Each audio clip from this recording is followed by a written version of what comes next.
Hello, hello, hello. Match preview is back. Sorry we missed last week. Ron and I tried to bring one to you for Real Salt Lake, but the Real Salt Lake person didn't show, and we figured that you guys were so excited and informed already that you didn't really need this match preview. But we tried, so, Ron was there. We corroborate stories. It's all good. Tonight, Ron is back from City Soccer Talk. Say hello, Ron. Hey everybody, good to be back. And you guys should know Guillermo by now. He joined us, I think, 3 or 4 times last year from Fire Confidential. Say hello, Guillermo. Hello, everybody. How are you guys? No reason to fix the unbroken wheel. We're just going right back in. So we'll start with Guillermo. You guys had a busy off season. What do you think is the biggest change for Chicago? The biggest change is the technical staff and the general manager. Rather than going through Frank Yallop and Brian Bliss, and Frank Yallop ultimately was the guy responsible for everything. You've now got a general manager with a bit of MLS experience, maybe not so much in the general manager position, but a guy who's been around the league since the beginning, and you've got a coach who has a little bit of a resume as a winner. And again, a caveat being that he hasn't won with a senior club team, but he's won a U20 World Cup, which is an impressive thing you have on your resume. I think what you saw during preseason and what you saw even in the first game, they're more exciting, they're more organized, they do seem to have more of a purpose than it did appear to have at any time last year. So I think really the biggest change has been the upgrade with the technical staff and the coaching staff. And personnel-wise, we all know that you gave away Harry Shipp for free. And other than that, what was the biggest change that you see? Personnel-wise, they revamped their entire back line, which needed to happen. All 4 starters are new from this year. They were terrible last year defensively, and judging by this first game of the 2016 season, they're not a whole lot better, but I think they're going to get better. They really haven't had a chance to play together for more than a couple of weeks and a couple of games. Johan Keppelhoff, Yalmeda, I think they'll have Eric Garrick back here in a couple of weeks. It's Brandon Vincent, Rodrigo Ramos. I think those are younger guys who will get better with playing time. I think that back line is going to improve as they get a little bit more time together. Michael Harrington's an MLS veteran who can provide some quality minutes if you need them. They're not really good right now, but I think a lot of Fire fans are hoping that the cure is going to be time and an ability to gel by playing together and getting some minutes and training and in game. So the biggest change is defensively, which they had to do. They've made some changes in midfield, and you just mentioned Harry Shipp being traded for allocation money. I think when it comes down to Shipp, and the decision to move him was really based on the fact that Panovich and Rodriguez felt that he didn't fit their system and didn't fit the style of play they wanted to see. And every year for the last 2 years, Harry Shipp has gotten off to fast starts, and he's kind of faded in the middle and toward the end of the season for each of the last 2 seasons. So this is going to be a big year for Harry Shipp, or would have been a big year for Harry Shipp in Chicago. Now he's going to get a chance to do that in Montreal. We'll see. I think Harry Shipp's a pretty good player. He may be a little bit overvalued as far as what some of the fans in Chicago here think, because he's a hometown guy. He's a guy who's been a Fire fan all his life, so that played a lot into the unhappiness with the trade. But I think Harry Shipp's a guy who's probably not going to be a superstar in MLS. He's going to be a solid player and a guy who can contribute, but whether or not he's the all-star that a lot of people saw him becoming, I don't know. That's I don't think he's a player you build a team around, is he? I agree with you. I don't think he's a player you build a team around. He's a piece. He's a guy who can play. He can fill a position. He's got he's got some unique qualities that you don't see in a lot of American attackers. His ability to create plays and see the field, but he's sort of limited as a player as well. So we'll see. I think, like I said, he's a good player. Fire could probably have used him. But we'll see what they make of the allocation money that they got back, and they still have a boatload of it that they haven't used. So I think this team right now is nowhere near complete. We're going to see 2 or 3 more players added here sometime before the window closes. Hopefully, I know they've been trying for the last several weeks to get the deal done with a midfielder and another attacker, but it doesn't seem like they're really close to getting any of those finalized. But they're going to have to use some of that money here shortly, or they're going to lose it. All right, and just real quick, I know that you looked good in the attack last week with 3 goals, and Akam was back to his normal tricks, and he somehow always scores against us. So you could just touch on your attack last week and how you think it'll fare this week. Yeah, the Fire seem to be a team that's going to be able to create some opportunities. Again, they played a New York City FC side that really isn't a very good team, and they're not very good defensively. I think they exposed them in the back, and they had plenty of opportunity to score more than 3 that they did. There were a couple of potentially missed penalty calls as well. They've got John Cusins now available for the Orlando City game, who was a guy that performed very well for them in preseason. David Akam, like you said, is going to create problems for just about every right back in MLS just because of his pace. He does have occasionally an issue with finishing some of the chances he creates, but again, he does manage to create those chances, and he creates a lot of them. On the right side, I think Arturo Alvarez, Kennedy Egbo are guys. Had nice games last week as well in the attack. I think come Friday you may be spared with having to face Gilberto, who injured himself early on in the New York City FC game and seems to be questionable for the game on Friday. They haven't announced anything yet, but it seems like he is at least in doubt for the game. Like I said, he injured his calf early in that game and has been limited in practice so far this week. I know they had ice on him, and he was kind of working off to the side away from the rest of the team yesterday. So I wouldn't expect that Gilberto will be on the field on Friday. You may see Iguananike up front and maybe Alvarez out wide with Gusins in the middle. Great. Well, you answered my question I was going to ask about Gilberto. So we'll just jump right into Orlando City. We put together a back line last week, and I wanted Reading to start from 2 weeks ago, and I still want Reading to start just because I think it's the unseen chapter of the book, so to speak. We know we have in Hines. We know we have in Colin. I would like to see Colin come back. Ron, just thoughts on our defense from last week. Well, I think it's very similar to what we saw last year. I'm very disappointed that Aurelian Colin has been pretty much banished from what looks like a starting 11 for quite some time. I know he can be kind of a headache at the back. His defensive positioning is sometimes not the best, but Tommy Redding on his, well, I mean, not really his debut. He had a couple appearances last year, but 19 years old, and I actually thought the first goal was his fault. Seb Hines had to come over and make up for the man that he lost. Eventually led to conceding the PK. So I do think Tommy Redding was a little bit at fault there. I hate to get on him too much. He's 19 years old. He probably shouldn't be put in that position. But clearly something's going on with Adrian Heath and Aurelian Colin.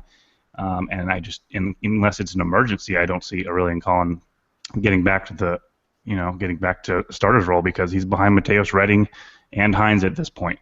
So as far as the outside backs, Rafael Ramos is going to be there every game as long as he can stay out of the referee's book. But and David Akam's just going to drive him crazy. If I was Chicago, I would go right at Ramos as hard as you can all day, make him miserable, and you'll probably at least draw a yellow card, and you might even get luckier than that.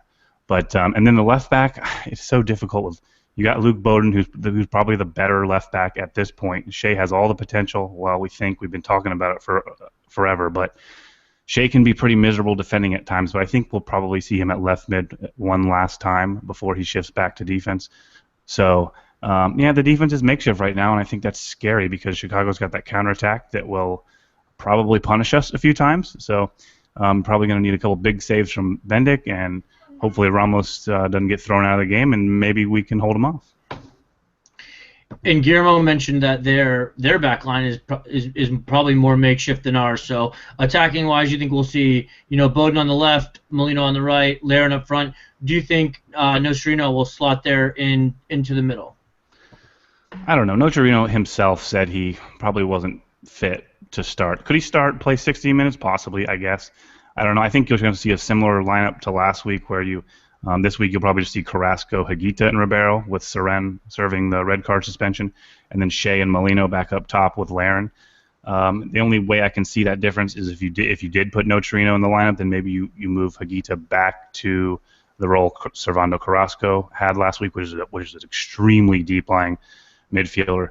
So that's really the only two options Heath has. Heath is really handcuffed these first few games because there's going to be no Kaká. So yeah, it's about all we have right now, and I was hoping that we wouldn't have to play this type of lineup till mid-season when injuries caught up with you, but it's already happened, and we already got suspensions and injuries. It seems a lot like 2015. Sorry, okay. I'm dying right now on suspensions and injuries. Okay, and I thought Molino looked good last week. He looked healthy for his 60 minutes, but Winter came on and gave us, that late goal that just, made the crowd go wild and got us the point. So do you expect another 60-30 split? Most likely, as long as Molino recovered well. That's something we probably aren't privy to. But if he recovered well, then I don't see why not. He obviously provides a lot of different aspects to the attack that we normally wouldn't have.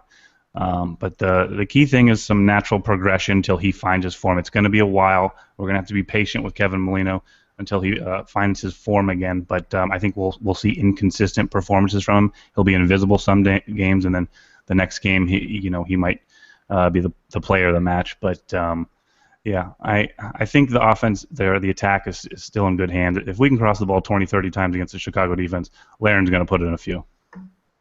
And that leads me to my question. Guillermo, who do you think in the Orlando City attack will give Chicago's back line the biggest headache? Well, again, if they can get the ball to Laren, like Ron just mentioned, it's going to be a task for them. I think João Mena and Johan Kappelhoff are still trying to fill each other out and still trying to figure out how each other plays as a center back tandem. They had a lot of apparent miscommunication problems last week. A lot of runners get into the box unmarked with good looks. I think another thing to look forward to here is Matt Lampson starts in goal for the Fire again. There was plenty of issue in the back with Lampson in the back four, just seemingly not on the same page. I think it mystifies a lot of people here why Sean Johnson will give him a start. Panovic's explanation, or at least his rationale for starting Lampson, is he wanted to play out of the back. They seem to feel that Lampson was better with the ball on his feet and better distribution, and that didn't prove itself to be true in the first half, at least anyway.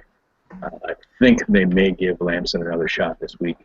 It could lead into other issues that and we'll see play out here shortly with the Fire and Sean Johnson's future. But I think Johnson's our best goalkeeper, and they've got to get him back out there if they're going to have a chance to win consistently. Again, going into the season with a new goalkeeper, 4 new players on the back four, you're going to have problems with communication. You're going to have problems with consistency, and you're going to have problems with guys not knowing exactly how each other plays. For a little while now anyway, so I think Fire may be a little bit lucky that they don't get Kaká, but they're going to have kind of Laren to deal with, and they give up a lot of chances last week, and New York City has some big names, but again, not a very good team. Kyrie Shelton gave Brandon Vincent some problems out wide with his pace, so I think the Fire are going to struggle again against just about any team at this point until they can actually prove that they've gotten the team together and under some sort of consistency, which it looked like they were heading that way toward the end of preseason, but again, preseason means absolutely nothing. Well, and I kind of feel the opposite. I felt like in preseason we were clicking on all cylinders, and then last week we weren't clicking offensively at all. So, Ron, what do you think? I mean, do you agree? Do you disagree? What do you think about our lack of offensive opportunities in the first 90 minutes of the game? I think the last 4 minutes of the game, obviously we made work and we got it done, but prior to that, I didn't really think we were all that good. Well, I go a little bit both ways on this. Obviously, the first 90 minutes was disappointing, but I think there were a lot of encouraging signs. And I agree with what Guillermo said, preseason doesn't matter. I didn't care that Orlando City looked good in preseason. It's not something that you're going to be ashamed of if you look good in preseason, but it really doesn't mean anything. Teams are playing weak lineups or they're concentrating on shape and they don't really care about the scoreline. But, I think what I like about the new formation change, they've gone from a 4-2-3-1 to a 4-3-2-1, and it's a much more direct approach. I thought last year they had a methodical, slow build-up in their play, high possession, but they always ran out of ideas when they got to the final 18, and eventually they would get broken on the counterattack, and that's how we lost or dropped a lot of points last year. So what I like about it, what's encouraging, is it's a more direct, it's a more either get the ball out wide and cross it into Larin or go right through the middle. It's very direct. It's not as pretty of soccer, but it might be more effective for MLS at this point. And it definitely suits, I think, the players' skill sets. I mean, you have Breck Shea and Luke Bowden who are very good crossers of the ball, so it keeps them on the flanks. Larin is probably one of the best strikers in the league when it comes to just dealing with crosses coming in the box and deflecting them on goal or being able to bully through center backs. So I applaud Heath so far for being able to go away from what he's played for so long, and I think it will. I think it will have its benefits for Orlando City. I mean, we weren't even full strength. You have to remember that in our first game we were very very far from full strength. So, as long as you're creating chances, especially early in the season, maybe you're not scoring a lot of goals, but as long as you're creating chances, eventually those goals will come. All right, well, I don't have anything else. Guillermo or Ron, do you have anything else? No, just wondering if you guys thought Nocerino would be given a... He's here. Oh, yeah, he's here. He's training. As Ron said, I guess he said he's not fit, but I don't know why he wouldn't be fit because he said he had been training with Milan for the last, 3 weeks since we announced it. So, personally, I think we'll see him as a substitute in the second half. Regardless of the score. I mean, everybody wants to see him so bad.